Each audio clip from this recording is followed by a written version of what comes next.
The delivery driver was convinced the man in the window wasn't alive. For nearly a month, every time he delivered food to the same house, the man was standing there, watching, not moving, not blinking, just staring. 3 weeks later, police entered the house. What they found inside was stranger than anything the driver had imagined. It started with a routine delivery. Jason Carter had worked food delivery for almost 4 years. Most customers blended together: a house, a meal, a quick drop-off. Then, on a cold November evening, an order came from a house at the end of Willow Street. The delivery instructions were unusual. Leave food on porch. Do not knock. That was it. When Jason arrived, the property looked abandoned. No lights, no cars, no television glow, nothing. As he placed the food on the porch, he felt something watching him. He looked up. A man was standing behind the living room window. The figure was completely still. Jason paused.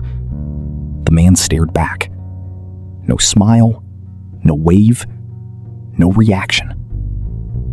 After a few seconds, Jason returned to his vehicle and left. A few days later, another order came from the same address. Again, the man was at the window. Same position, same expression, same stare. Jason waved. Nothing. The man didn't react. He didn't move a muscle. Over the following weeks, Jason delivered to the house 7 more times. Every single visit was identical. The man was always there, standing in the same place, watching through the glass. One afternoon, Jason became curious. Instead of leaving immediately, he sat inside his van and watched the house. 5 minutes passed. Nothing. 10 minutes. Nothing. 15 minutes. The man remained motionless. The food sat untouched on the porch. Eventually, Jason drove away. Yet later that evening, the app reported the order had been collected. That didn't make sense, because Jason knew the food had still been outside when he left. The next delivery disturbed him even more. While taking the required delivery photo, he accidentally captured the man in the background. Later that night, Jason zoomed in. The man's eyes appeared unusually wide, unnaturally wide. He wasn't looking at the food. He wasn't looking at Jason. He seemed to be staring directly through him. Jason showed the photo to a coworker. The coworker laughed at first. Then he stopped. Something about the image felt wrong. Over the next week, Jason couldn't stop thinking about the house. Every delivery felt more unsettling. The man appeared thinner. His skin looked pale. His clothes never changed. And somehow, regardless of the time of day, he was always standing at the same window. Then came the delivery that changed everything. It was shortly after midnight.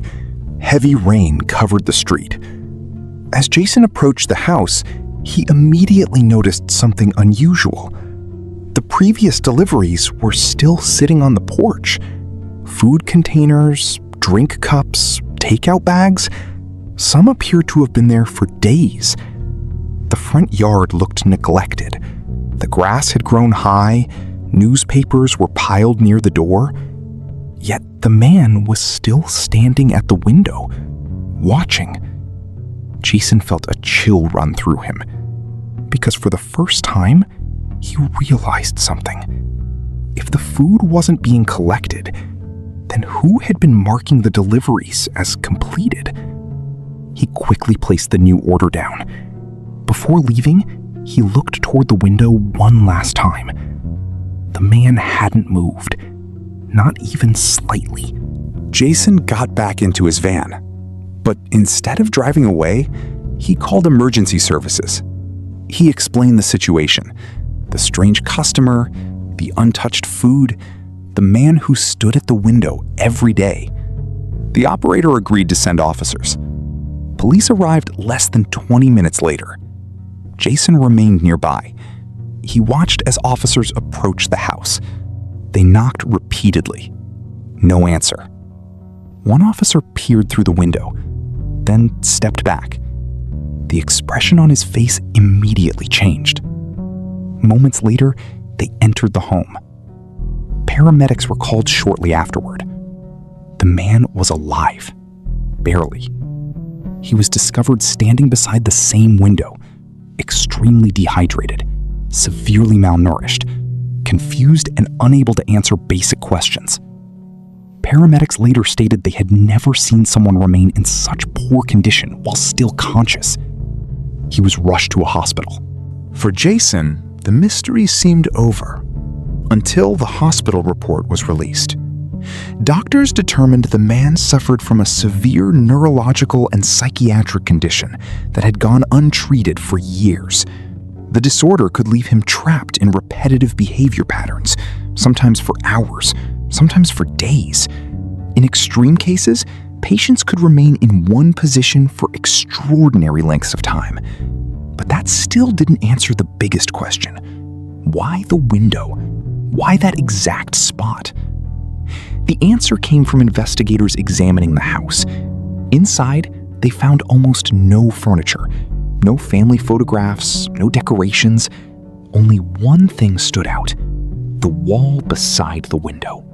Covering the wall were thousands of tiny marks scratched into the paint, row after row, column after column.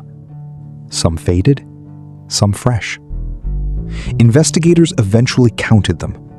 There were more than 3,000. Each mark represented a day. Nearly 9 years. 9 years of standing beside that window, waiting. Further examination uncovered old medical records and personal notes. They revealed a heartbreaking story. Years earlier, the man's wife had left the house after an argument. She promised she would return later that evening. She never did. A drunk driver struck her vehicle less than an hour later. She died at the scene. According to doctors, the man never fully processed what happened. His condition worsened over the years. Eventually, his daily routine became an obsession. Every afternoon, he walked to the window. Every evening, he waited. Every night, he watched the street, expecting her car to appear. But the most disturbing detail emerged several weeks later. Investigators reviewed months of security footage recovered from a neighboring property. The footage showed the man standing at the window, exactly as Jason described, day after day, night after night.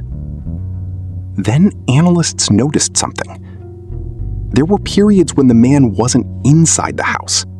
He was outside, standing in the yard, motionless, facing the window, for hours at a time, sometimes in rain, sometimes in freezing temperatures, sometimes in complete darkness.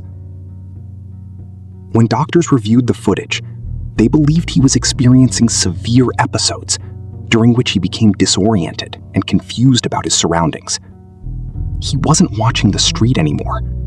He wasn't even sure where he was. Yet somehow he always returned to the same place, the same window, the same vigil. Jason later admitted that learning the truth frightened him more than believing the house was haunted, because ghosts aren't real. But this was a real person, a real tragedy, a real house. And for nearly 9 years, a man had spent almost every day waiting for someone who was never coming home. Even after being admitted to a long-term care facility, staff reported that he asked the same question almost every morning. The same question he had apparently been asking for years. Has she arrived yet? And according to one nurse, he still walks to the nearest window every evening before sunset, just in case today's the day she finally comes back. On a rainy Tuesday evening, delivery driver Mark Evans received an order unlike any other The address was apartment 408. At first, nothing seemed unusual. The order was small: a sandwich, a bottle of water, and a bag of chips. Mark left the food outside the apartment door, took a photo for proof of delivery, and walked away. 2 minutes later, the app notified him that the order had been collected. Just another delivery. Or so he thought. Over the next 3 weeks, Mark kept receiving orders from the same apartment. Every day, always around the same time, always simple food, and always with the same instruction: leave outside the door. He never saw the customer, not once. Whenever he arrived, the hallway was silent. The door remained closed. The food would disappear only after he had left. At first, he barely thought about it. Then he noticed something strange. The apartment's mailbox was overflowing. Letters were sticking out from every angle. Packages had begun piling up near the entrance. Yet somehow, food deliveries continued being collected every day. The contradiction bothered him. If someone was home, why weren't they collecting their mail? If nobody was home, who was taking the food?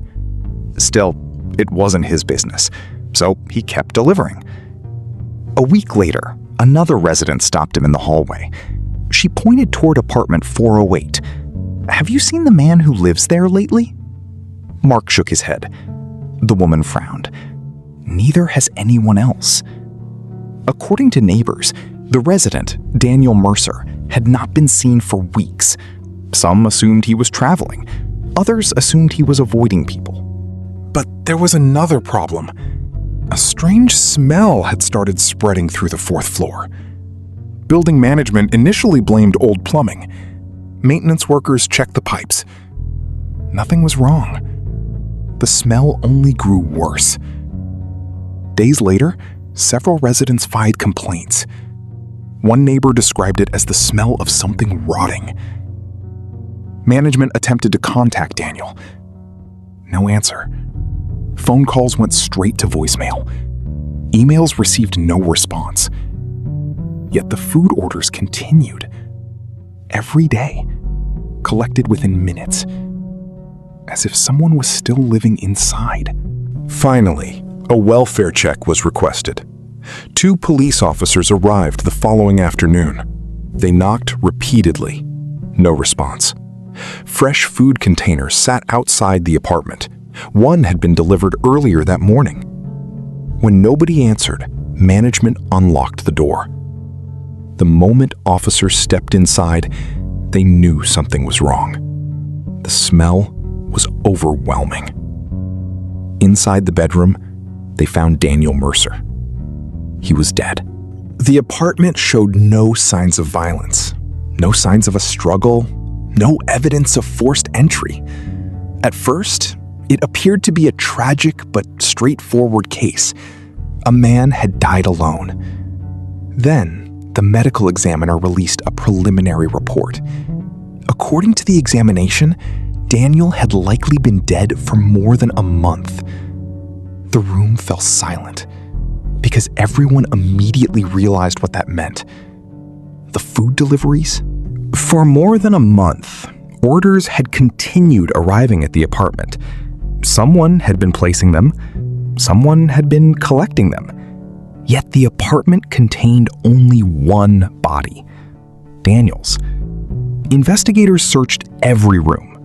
Closets, storage spaces, cabinets. Nothing. No second resident, no overnight guest, no evidence that anyone else had been living there. But the mystery only deepened. Delivery records showed dozens of completed orders after Daniel's estimated date of death. The orders came from his account. The delivery instructions never changed. Leave outside the door. Mark was later interviewed. He told investigators the same thing he had been telling himself for weeks. He never saw anyone. Not once. The food was always there when he arrived, and always gone when he returned to the elevator. The building's surveillance footage offered little help. Nobody was seen entering the apartment. Nobody was seen leaving it. Days turned into weeks. The case attracted attention from local media. Residents wanted answers. Investigators wanted answers. But none came. Then one detail emerged that disturbed everyone involved. Several delivery photos taken during the previous month were reviewed. Most showed nothing unusual. A bag of food, a closed apartment door, an empty hallway. Then, investigators reached a photograph taken 12 days before Daniel's body was discovered. At first glance, it looked normal. But after zooming in, they noticed something. The chain lock on the inside of the apartment door was engaged. The door could not have been opened normally from the outside. Yet the food left outside that door had somehow disappeared minutes later. No explanation was ever found. Months later, the investigation stalled. No suspects were identified. No evidence of another occupant was discovered. No one could explain who had continued placing the orders or who had been collecting them. Today, the case remains unresolved. But residents of the building still remember one unsettling fact. For more than a month, everyone believed Daniel Mercer was alive. Food deliveries kept arriving. The orders kept coming. Life appeared to continue behind apartment 408. But according to the medical examiner, Daniel had already been dead the entire time. And whoever, or whatever, was taking those deliveries was never identified.